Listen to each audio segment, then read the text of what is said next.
శ్రీకాకుళం జిల్లా రాజంలో రహదారులు వాహనదారులకు చుక్కలు చూపిస్తున్నాయి. ఏళ్ల తరబడి మరమ్మతులకు నోచుకొని రోడ్లతో పడుతున్న ఇబ్బందులు ఒక ఎత్తైతే విస్తరణ పేరిట ఏళ్ల తరబడి వాహనదారుల కళ్లలో దుమ్ము కొడుతున్న రోడ్లు మరో ఎత్తు. రాజం ప్రధాన రహదారి విస్తరణ పనులు 3 అడుగులు ముందుకు 6 అడుగులు వెనక్కి అన్న చందంగా సాగుతున్నాయి. దీంతో స్థానికులు తీవ్ర ఇబ్బందులు పడుతున్నారు. 20 కిలోమీటర్ల మేర రాజం పాలకొండ ప్రధాన రహదారిలో ప్రయాణించాలంటే చాలు ఇక నరకానికి నడక మొదలు పెట్టినట్టే అంటున్నారు ఇక్కడ ప్రజలు.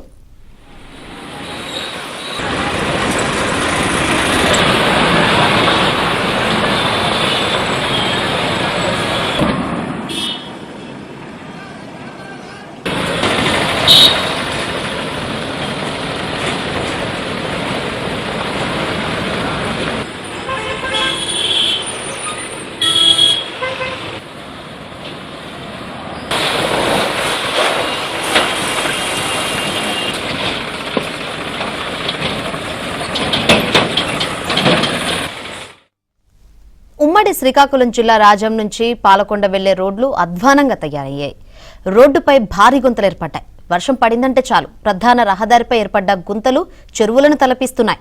రాజం నుంచి పాలకొండ వెళ్లేందుకు ఇదే ప్రధాన రహదారి కావడంతో వాహనదారులు తీవ్ర ఇబ్బందులు ఎదుర్కొంటున్నారు. దారి పొడవునా గుంతలు ఏర్పడడంతో ఎప్పుడు ఏ ప్రమాదం జరుగుతుందోనని ఆందోళన చెందుతున్నారు. రాజం నుంచి పాలకొండ వెళ్లాలంటే 20 కిలోమీటర్ల పైగా ప్రయాణించాల్సి ఉంది. అయితే ఈ దారి గుండా వెళ్లే ప్రయాణికులు నిత్యం ప్రమాదాల బారిన పడుతున్నప్పటికీ పాలకులు అధికారులు మాత్రం చలనం రావడం లేదు.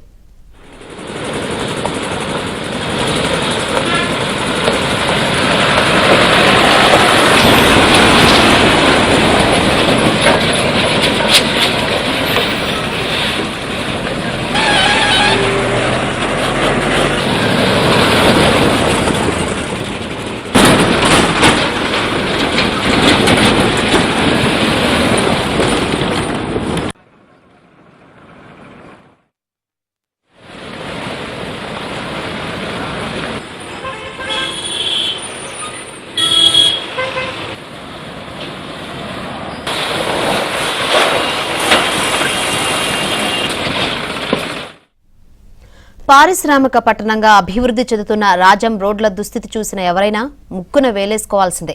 ఈ రోడ్లపై ప్రయాణించిన చాలా మంది మహిళలు నడి రోడ్డుపైనే ప్రసవం అయిన అనేక సందర్భాలు ఉన్నాయి.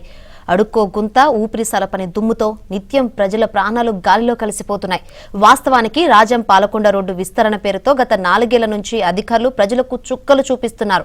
విస్తరణ పనుల జాప్యం కారణంగా ఉన్న రోడ్లు మరమ్మతులు చేయకపోవడంతో ప్రజలు తీవ్ర ఇబ్బందులు పడుతున్నారు. రోడ్డుపై ఉన్న గుంతల కారణంగా రాత్రి వేళల్లో ప్రయాణాలు చేయాలంటేనే ప్రజలు వణికిపోతున్నారు. మరోవైపు ప్రజలు ఎలా పోతే మాకేంటి అన్నట్టు స్థానిక అధికార పార్టీ నేతలు వ్యవహరిస్తూ ఉండడంతో స్థానికులు ఆగ్రహంతో రగిలిపోతున్నారు. హైదరాబాద్ నుంచి వస్తున్నా, వైజాగ్ తగరపల్స్లో బస్సు ఎక్కాను. అక్కడి నుంచి విజయనగరంలో దిగాను. పాలకొండ బస్సు వస్తుందని గంట కూర్చున్నా, రావట్లేదండి రూట్లకి బాగాలేదని చెప్పేసి అన్నారు. మళ్ళీ అక్కడి నుంచి నేను పాలకొండ నుంచి చీపురుపల్లి వెళ్ళిపోండి అని అన్నారు. చీపురుపల్లి వచ్చానండి. చీపురుపల్లి వచ్చి ఇగో ఈ ఆటో ఎక్కానండి. ఏంటండి ఈ రోడ్డు? ఇదేనా పరిపాలన అన్నది? ఇదేనా పరిపాలన? ఏమిటి అసలు మా ఇది లేదా, మానవత్వం లేదా వాళ్ళకి? మాకు చూడండి, మా హైదరాబాద్ వచ్చి చూడండి, తెలుస్తుంది ఎలా ఉందో అన్నది. మావి రోడ్లు బాగోవు. వర్షం వస్తేనే ఒకటే ప్రాబ్లం ఉంటుంది అక్కడ, అండర్ గ్రౌండ్ డ్రైనేజీ కాబట్టి. ఇదేంటండి ఇది? ఓట్లకు వాడానికి వస్తారంతే, మా తర్వాత ఇంక రారాళ్ళు కనబడరు. ఏంటండి ప్రజలు ఏమైపోతారు? ప్రజలు ఏమైపోతారండి ఇంత దాంట్లోని? వాళ్ళకేం పోయింది, వాళ్ళు కారుల్లో వస్తారు వెళ్ళిపోతుంటారు. ప్రజలు ఏమవుతారు? ఆలోచన లేదా అసలు? తినడానికి ఉన్నారండి నాయకులు. మా పాపను తీసుకెళ్ళడానికి కూడా రోడ్డు మీద వెళ్ళడానికి భయం వేస్తుంది. ఇలాగ కంగారు పోసి ఇలా ఒగ్గేశారు. చాలా మాకైతే ఇబ్బందిగా ఉంది. లారీలు ఏమెళ్ళే వెనక్కైతే వాహనాలకి అసలు తోవే ఊపించట్లేదు. మంచు ఎలా పడితే రోడ్డు కనిపించుకుంటుందో ఈ పొగ వల్ల, ఈ ధూళి వల్ల అసలు రోడ్డు కనిపించట్లేదు. పాపకు కూడా మరి రోడ్ అని మరి వెళ్ళడానికి చాలా భయమే మాకు. రాజం వెళ్ళడానికే భయపడుతున్నాము. ఈ రాజం రోడ్లో ఇవ్వండి షూ కానీ హెల్మెట్ కానీ లేకపోతే వాళ్ళు పైకి పోవాల్సిందే. కానీ జగన్మోహన్ రెడ్డి పరిపాలనలో ఒకసారి కూడా రోడ్డు వేసే పరిస్థితి లేదు. ఇంతకుముందు గొయ్యలుండే గుమ్ములుండే ఎలాగో ఇబ్బంది పడేలే వాళ్ళము. ఆ కాంట్రాక్ట్ గొయ్యలు తవ్వేసి పక్కన భారీ వెహికల్స్ వెళ్తున్నాయి. ఆ వెహికల్స్ వెళ్ళేటప్పుడు ఆ రాళ్ళు పిక్కలు అదే మెట్లు 40 మెట్లు మనకు బుర్రకు కొట్టడమో లేకపోతే కాలుకు కొట్టడమో, నాకు 2-3 సార్లు కాలుకు తగలబట్టి డైలీ షూ వేసుకోవాల్సి వస్తుంది. షూ వేసుకొని కూడా వెళ్ళవలసి వస్తుంది. అట్టుగా పరిస్థితుల్లో రోడ్లు తయారు చేశారు ఈ జగన్మోహన్ రెడ్డి. ఈ కంబాల జోగులు గారు 3 సార్లు ఎమ్మెల్యేగా చేశారు. ఆ ఎమ్మెల్యే గారు ఉన్నారో తెలియదు, ఎక్కడికి తప్పిపోయారో మాకైతే అర్థం కావడం లేదు. ఓట్లు వేయక ముందల్లా మాకు ఈ ఓట్లు వేయండి, ఈ రోడ్లు చేస్తాం, ఆ రోడ్లు చేస్తాం, లేనిపోయిన హామీలన్నీ ఇచ్చి అభివృద్ధిని ఈ 5 సంవత్సరాల్లో జగన్మోహన్ రెడ్డి హయాంలో జీరోగా ఉందని నేనైతే అనిపిస్తుంది. ఎందుకంటే ఈ జగన్మోహన్ రెడ్డి పరిపాలనలో ఏ ఒక్కటి కూడా అభివృద్ధి అవ్వలేదు.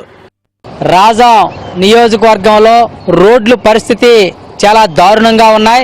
గత 4.5 ఏళ్లుగా ఈ రాష్ట్ర ప్రభుత్వం మొద్దు నిద్రలో ఉంది. ప్రజల బాగోగులు గాని, ప్రజల రవాణా కోసం గాని ఆలోచించిన పరిస్థితి లేదు. ప్రధానంగా రాజాం ఈవేళ పట్టణ కేంద్రం, 8 మండలాలకి కేంద్రమైనటువంటి రాజాం ఈవేళ ఒక పల్లెటూరులో ఉన్నటువంటి రోడ్లు కూడా లేని పరిస్థితి రాజాం దౌర్భాగ్య పరిస్థితిలో ఉంది. రాజాంలో గత సంవత్సర కాలంగా రోడ్ల విస్తరణ పేరుతో రోడ్లు ఎక్కడికక్కడ తవ్వీసి వదిలేసి పూర్తిగా రవాణాని స్తంభింపజేసేసి రవాణాకు అనుకూలంగా లేకుండా ఈవేళ రోడ్లను తయారు చేశారు. రాష్ట్ర ప్రభుత్వం చాలా నిర్లక్ష్యంగా ఉంది. అంతేకాకుండా స్థానికంగా ఉన్నటువంటి ఎమ్మెల్యే కనీసం పట్టించుకునే పరిస్థితి లేదు. డస్ట్ అనేది ఎస్పెషల్లీ ఈ వింటర్ సీజన్లో దీనివల్ల ఎలర్జిక్ ఆస్మాస్, సిఓపిడిస్ ఇవన్నీ కలగడానికి ఎక్కువగా ఆస్కారం ఉంటుంది.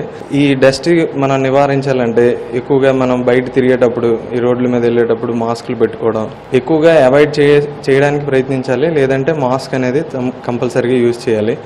ఇంకా ఈ క్రోనిక్ స్మోకర్స్ కానీ, పెద్దవాళ్ళు మోర్ దాన్ 60 years పీపుల్, ఎక్కువగా స్మోక్కి అలవాటు ఉన్న వాళ్ళు, వీళ్ళకి ఎక్కువ ఏంటంటే ఈ డస్ట్కి ఎలర్జీ వల్ల సిఓపిడిస్ ఎక్కువగా